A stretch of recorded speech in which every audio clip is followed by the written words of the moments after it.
My grandmother's house always smelled like cedar and old paper.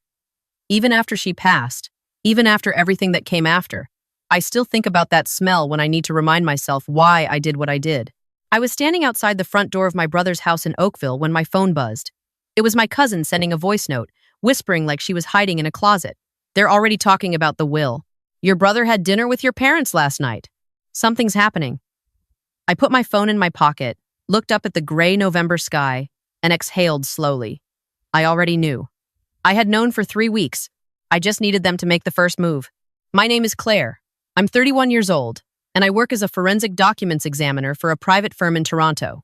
I spend my days looking at signatures, notary seals, and paper stock under magnification, telling lawyers and insurance companies whether a document is real or whether someone sat at a kitchen table one night and decided to rewrite history with a ballpoint pen. I am very good at my job. My family forgot that, or maybe they never took it seriously in the first place. That was their mistake. My grandmother, Nana Ruth, passed away in late September. She was 83, sharp until the end, and she had spent the last 2 years of her life making sure her affairs were in order. She owned the family home in Burlington, a detached 4-bedroom that she had paid off in 1991, along with a small investment portfolio that her financial advisor at TD had managed conservatively for decades. Combined, the estate was worth just under $940,000 Canadian. Not a dynasty, but not nothing. Enough to change the shape of someone's life. In her will, which she had drafted with a lawyer in Hamilton and updated twice in the past 5 years, Nana Ruth left the house to me. The investment portfolio was to be split equally among my brother, my 2 aunts, and a small bequest to her church. The reasoning, which she had explained to me privately and which her lawyer had on record, was simple. My brother had already received $85,000 from her over the years in what she called advances, loans that were never repaid, help with a down payment on a condo he later sold at a loss, a truck, a business idea that lasted 11 months. She had balanced the scales the way she saw fit, and she had done it legally, clearly, and with full mental capacity. My brother did not take this well. His name is Derek, and he is 36 years old, and he has spent most of his adult life being the kind of person who believes that things should simply work out for him. Not through effort, exactly, more through the natural order of things writing itself in his direction. When Nana Ruth's lawyer read the will at the office in Hamilton, I watched Derek's face go very still in a way I recognized from childhood. It was the face he made before he broke something. My parents sat beside him. My mother reached over and put her hand on his arm. My father stared at the table. Neither of them looked at me. After the meeting, my mother called me on the drive home. She said the will wasn't fair. She said Nana Ruth had been confused near the end. She said Derek had needs. I listened to all of it and said I understood and that we could talk more soon. Then I called my grandmother's lawyer and asked her to send me the signed originals of the will for safekeeping. She said that was a reasonable precaution. I want you to understand something about what came next. I didn't set out to trap anyone.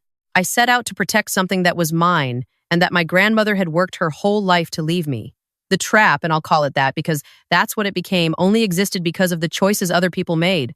3 weeks after the will reading, my cousin Diane called me. Diane was close with my aunt on my father's side, and she had overheard a phone call she wasn't meant to hear.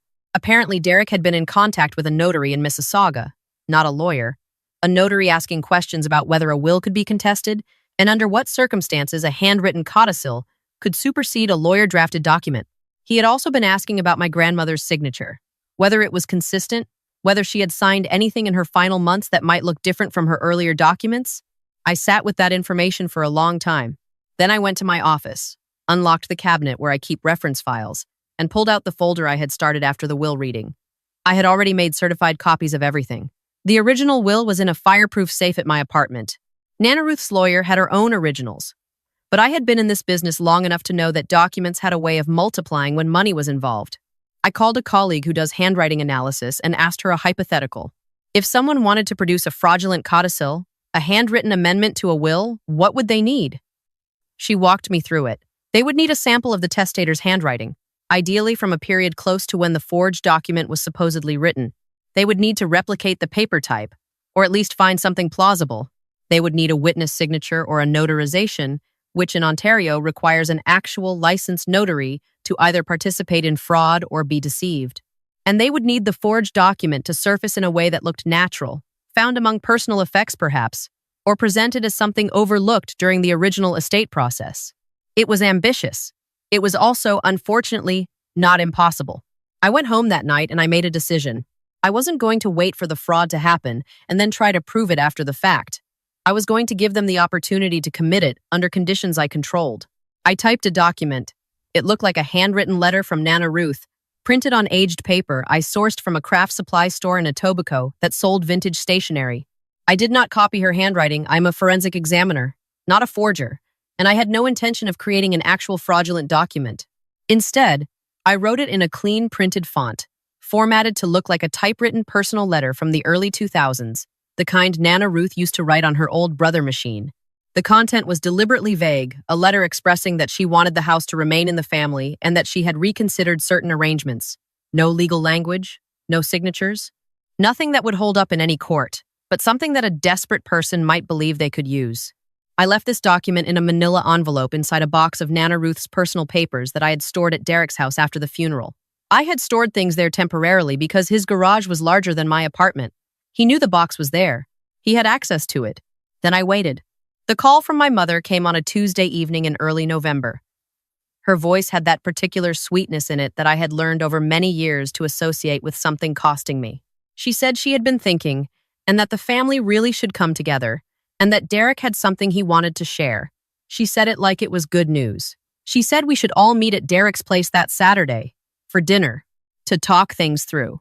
I said I would be there. I want to tell you about the drive to Oakville that Saturday because I think it matters. It was cold and raining, one of those November days in Ontario where the sky is the same color as the highway. I had my coffee in the cup holder and I was listening to the radio, and I was not afraid.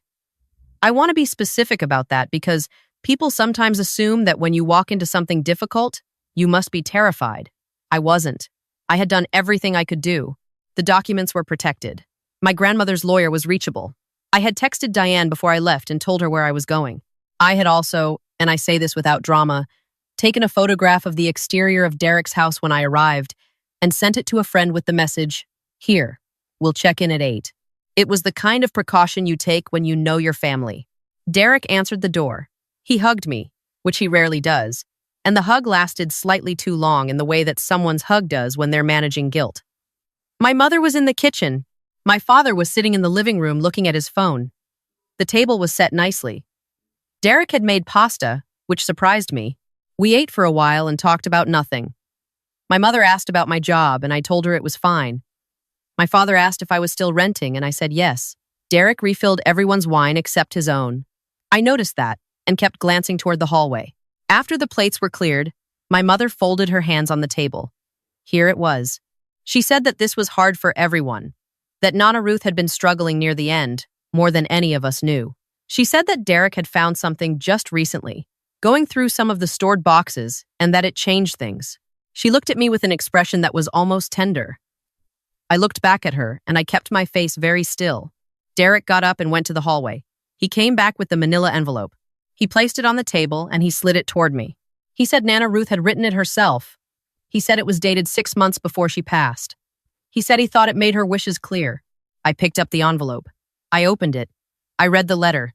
I set it down. I looked at Derek. I looked at my mother. I looked at my father, who was now looking at the table. I picked up my wine glass and I took a slow sip. I set the glass down. I said, "Where did you find this?" Derek said it was in the box of her papers. I nodded. I said, "I see." My mother leaned forward. She said that Nana Ruth had clearly wanted the house to go to the whole family. She said she knew this was hard to hear. She said she hoped we could resolve everything without involving lawyers again, that it would be better for everyone. I want to tell you what I felt in that moment because I think about it still. It wasn't anger, exactly. It was something quieter and colder than anger. It was the particular feeling of watching someone you love choose, very clearly and with full awareness, to do something wrong, and accepting that you cannot undo that choice for them. You can only decide what happens next. I said, "I need to use the bathroom. Give me a minute." I went to the hallway bathroom and I locked the door and I called my grandmother's lawyer. It was a Saturday evening and I did not expect her to pick up, but I had texted her earlier in the week to say I might need to reach her, and she answered. I told her what had just happened. She was quiet for a moment.